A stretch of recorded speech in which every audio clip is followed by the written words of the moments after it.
Hello viewers, আসসালামু আলাইকুম। আজকের ভিডিওতে আমি একটি প্রবলেম সলভ করার জন্য আপনাদের এই ভিডিওটা করা। তো আপনাদের জন্য যেহেতু ভিডিওটা তৈরি করেছি, আশা করি সম্পূর্ণ ভিডিওটা আপনারা দেখবেন। তো এখানে দেখতে পাচ্ছেন, যখন আমরা ফেসবুক পেজে কোনো ভিডিও আপলোড করি তখন এই যে সিসি হলুদ হয়ে থাকে। আমি যদি একটু আপনাদেরকে দেখাই, তো অনেকেই যখন ভিডিও আপলোড করে তখন কিন্তু এই যে সিসি ইয়েলো কালার হয়ে থাকে, এই যে দেখুন হলুদের মতো হয়ে থাকে। তো এটা কিভাবে আমরা এখান থেকে আমরা সরাতে পারি চিরতরের জন্য, ইচ্ছা করলে আমরা এটা রাখতেও পারি, আবার এটা আমরা অফও করে দিতে পারি। তো যারা মোবাইল এবং কম্পিউটার বা ল্যাপটপ যারা ভিডিও আপলোড করেন তাদের জন্য এটা অনেকটা সমস্যার সম্মুখীন হইতে হয়। অনেকেই ভাবে যে হয়তো মোবাইল দিয়ে বা কম্পিউটার দিয়ে আমি আপলোড করছি এই জন্যই কি না, না আসলে এটা একটা সেটিং রয়েছে, সেই সেটিংটার জন্য এই অবস্থা হচ্ছে। তাহলে আমি এখানে আরেকটি বিষয় আমি আপনাদের সঙ্গে শেয়ার করি, তাহলে আপনাদেরও বুঝতে সুবিধা হবে। এখানে দেখুন, এই যে দেখুন আরেকটা এখানে রয়েছে, আর মাঝখানে কিন্তু নেই। কিন্তু মাঝখানে নেই, উপরে রয়েছে, এরকম কেন হচ্ছে? থাকলে তো সবগুলিতেই থাকতো। তো এইগুলি কি কোনো পলিসি ইস্যু কিনা, আবার অনেকে এটাও ভাবে। আসলে বিষয়টা হচ্ছে, যখন আমরা ভিডিও আপলোড করি তখন বিভিন্ন সেটিং আমরা নতুন নতুন আপডেট নিয়ে আসে ফেসবুকে, আমরাও চেষ্টা করি ওইগুলো না জেনেই কিন্তু এগুলোর মাঝে অন করে দিই, অফ করে দিই, বা মানে চেঞ্জ করে ফেলি সেটিংটা। তো তার জন্য এই প্রবলেমটা হয়। তাহলে আমি প্রথম থেকে যদি আমি চলে যাই, আমি ফেসবুকে প্রথমে আমি চলে যাব। তো আমি ফেসবুকে প্রথমে চলে আসবো। আসার পর এখানে আমরা এই যে পেজের মাঝে আমরা ক্লিক করব। পেজে ক্লিক করার পর এখানে দেখুন সেটিং রয়েছে, এই সেটিংয়ের মাঝে আমরা ক্লিক করব। এই সেটিংয়ে ক্লিক করার পর একটু ওয়েট করবেন। ওয়েট করার পর এখানে অনেকগুলো অপশান চলে আসবে। আসার পর আমরা এই যে প্রাইভেসি, এখানে দেখব যে আসলে এটা কোথায় রয়েছে। তো আমরা প্রাইভেসিতে দেখব যে এই সেটিংটা আছে কিনা। তো প্রাইভেসিতে দেখা যাচ্ছে এই সেটিংটা নাই।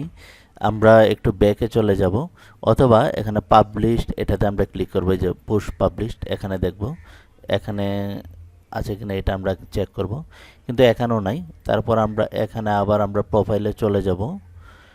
তো অনেক সময় দেখা যায় যে এই সেটিংটা আগে যারা ব্যবহার করছেন তাদের দেখবেন যে ওই সেটিংয়ে প্রাইভেসির মাঝে ওইটা থাকে, কিন্তু অনেক সময় দেখা যায় কোনো কারণবশত ফেসবুক যখন আপডেট নিয়ে আসে তখন এই সেটিংটা এখানে পাওয়া যায় না। তো আমরা যদি এখানে সেটিংয়ে আবার চলে যাই, সেটিংয়ে আসার পর এখন দেখব ভিডিওর মাঝে।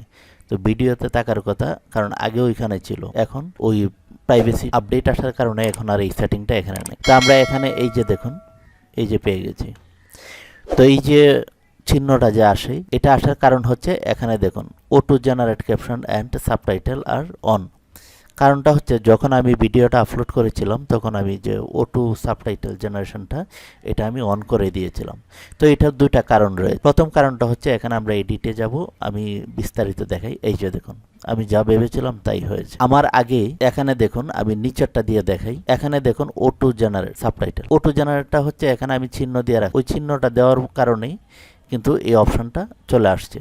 তো এখানে এটা কেন দেওয়া হয়েছে? দেওয়া হয়েছে, ধরুন আপনি বাংলায় একটা ভিডিও কন্টেন্ট তৈরি করেছেন, অথবা আপনি আপনার মাতৃভাষা বা বাংলা ইংলিশ যে কোনো ল্যাঙ্গুয়েজ দিয়ে আপনি তৈরি করেছেন, কিন্তু আপনি বাংলা ভাষায় ভিডিওটা আপনি চাচ্ছেন যে ইংলিশে আপনি এটার মাঝে সাবটাইটেল দেওয়ার জন্য। তো তখন এখান থেকে অটোমেটিক তারা সাবটাইটেল আপনি অ্যাড করে দিতে পারবেন, অথবা আপনি এখান থেকে অটোমেটিক নিয়ে যান। আর এই যে উপরেরটাই হচ্ছে মেন। তো উপরেরটা হচ্ছে, এটা আমি যদি এভাবে উঠিয়ে দিই তখন কিন্তু আমার ওই যে এই হলুদ লেখাটা আসবে না। কারণটা হচ্ছে, এখানে আমি সাবটাইটেল, এখানে আমি এটা অন করে দিছি। যখন আমি ভিডিওটা আপলোড করব তখন অটোমেটিক সে সাবটাইটেলটা জেনারেট করে নেবে বাংলা ভাষায়। তো এটা দেখা যায় যে আপনি বাংলা ভাষায় কথা বলতেছেন, কিন্তু আপনি অন্য দেশের মানুষকে আপনি চাচ্ছেন যে ইংলিশে বা বাংলায় আপনি বোঝানোর জন্য সাবটাইটেলটা আপনি ব্যবহার করেছেন। তো তার জন্য আপনি ইচ্ছা করলে সাবটাইটেলটা আপনি এখানে দিয়ে দিতে পারেন অটো জেনারেট। আর যদি আপনি না চান তো এটা আপনি উঠিয়ে দিয়ে এখানে এই যে সেভ দিয়ে দিবেন। সেভ দেওয়ার সঙ্গে সঙ্গে এটা পরবর্তীতে যে সমস্ত ভিডিও আপনি আপলোড করবেন সেগুলো আপনি দেখবেন যে এই চিহ্নটা আসে না। আর যেগুলোর মাঝে অলরেডি চলে আসছে সেটাও আপনি পারেন ভিডিও অপশানে গিয়ে এডিটে গিয়ে আপনি এটা অটো জেনারেটটা অফ করে দেবেন। যদি বুঝতে কোনো সমস্যা যদি না পারেন তো কমেন্ট করে জানাবেন। তারপরেও আমি যদি আপনাদেরকে একটু দেখাই, আমি একটা ভিডিও থেকে আমি এখানে চলে আসবো প্রোফাইলে, যেটার মাঝে অন করা রয়েছে আমি সেটা আমি দেখাবো। তো আমি প্রথম থেকে যদি আমি আমার এই যে এখানে আমি চলে আসলাম, আসার পর আমি এই যে দেখুন সেটিং, এই সেটিংয়ে চলে আসবো। আসার পর আমি ভিডিওতে ক্লিক করব। ভিডিওতে দেখব না, ভিডিওতে এই অপশনটা নাই। আমি যে কাজটা করব প্রফেশনাল মোড থেকে আমার যেতে হবে, এখানে চলে যাব। এই যে দেখুন মেটা বিজনেস সুইট, এখানে আমি ক্লিক করব। এখানে ক্লিক করার পর একটু ওয়েট করবেন, আমার যে ভিডিওটার মাঝে রয়েছে সেটাতে আমি যাব। তো এখানে দেখুন এই যে কন্টেন্ট, এখানে আসার পর আমি কোন ভিডিওটার মাঝে এই চিহ্নটা রয়েছে সেটা আমি দেখব। তো তার জন্য এই যে এটা প্রথমটা, তো আমি যে কাজটা করব, এটা আমি এখানে যদি রাইট চিহ্ন দিই, দিয়ে দেখব এডিট অপশানটা আসে কিনা। আসলে এখান থেকে আমি এটা অফ করে দিব। না, এখানে এডিট অপশানটা আসে নাই। তো আমি যে কাজটা করব, এখানে আমি এই যে 3 ডট দেখতে পাচ্ছেন, এখানে আমি ক্লিক করব। এখানে ক্লিক করার পরে যে এডিট পোস্ট, এখানে আমি ক্লিক করব। একটু ওয়েট করব। ওয়েট করার পর এরকম ইন্টারফেসটা চলে আসবে। আসার পর আমরা একটু স্ক্রল করে এটা টেনে আমরা দেখব যে নিচে অপশানটা রয়েছে কিনা। যদি না থাকে আমরা উপরে দেখব, এখানে দেখব। এই যে আমরা পেয়ে গেছি। এই যে দেখুন আমি যা ভেবেছিলাম তাই। এই যে দেখুন this video already has caption edit into the. তো এটা আমরা অফ করে দেব। অফ করে দিয়ে আমরা সেভ দিয়ে দেব। সেভ করে দেওয়ার পর আমরা রিফ্রেশ করব। রিফ্রেশ করার পরে আমরা দেখব যে এই চিহ্নটা থাকে কিনা। তো এটা আমরা চেক করে দেখব।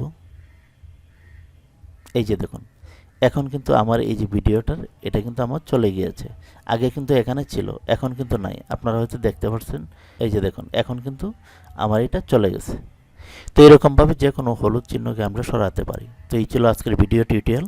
সকলে ভালো থাকুন। আল্লাহ হাফেজ।